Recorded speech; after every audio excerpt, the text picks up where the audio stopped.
பொதுக்காலம் 5ஆம் வார வெள்ளிக்கிழமை. முதல் வாசகம். தாவீதின் குடும்பத்திலிருந்து இஸ்ரேல் குலம் பிரிக்கப்பட்டது. அரசர்கள் முதல் நூலிலிருந்து வாசகம்.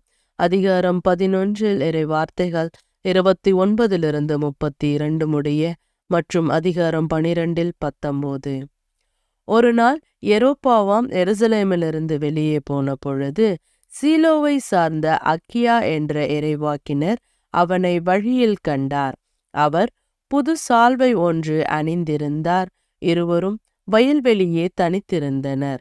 அப்பொழுது அகியா தாம் போர்த்திருந்த புது சால்வையை எடுத்து அதை 12 துண்டுகளாய் கிழித்தார். பிறகு அவர் யெரொபெயாமை நோக்கி பின்வருமாறு கூறினார்: இவற்றில் 10 துண்டுகளை உனக்கென எடுத்துக்கொள். ஏனெனில் இஸ்ரேலின் கடவுளாகிய ஆண்டவர் உனக்கு இவ்வாறு கூறுகிறார்: இதோ, நான் சாலமோன் கையினின்று அரசை பறித்து 10 குலங்களை உனக்கு அளிக்கப் போகிறேன். ஆயினும் என் ஊழியன் தாவீதை முன்னிட்டும் இஸ்ரேலின் நகர்கள் அனைத்திலும் இருந்தும் நான் தேர்ந்து கொண்ட எருசலேம் நகரை முன்னிட்டும் ஒரு குலம் மட்டும் அவன் கையில் இருக்கும்.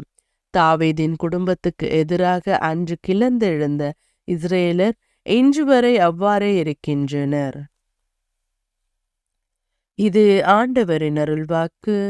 இறைவா, உமக்கு நன்றி. நற்செய்தி வாசகம்.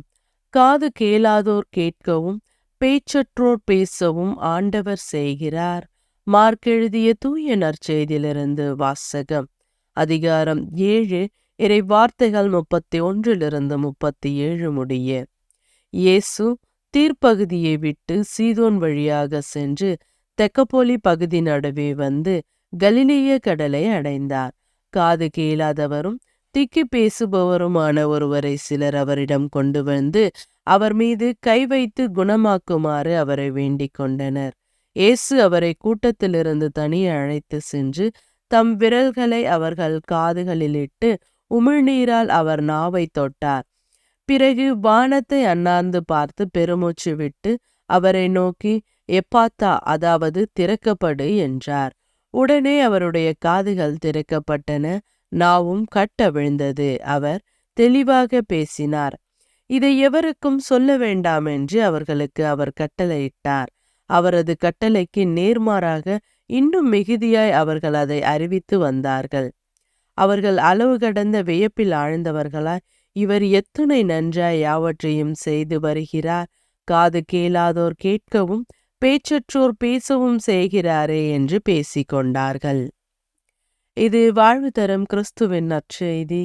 கிறிஸ்துவே உமக்கு புகழ்.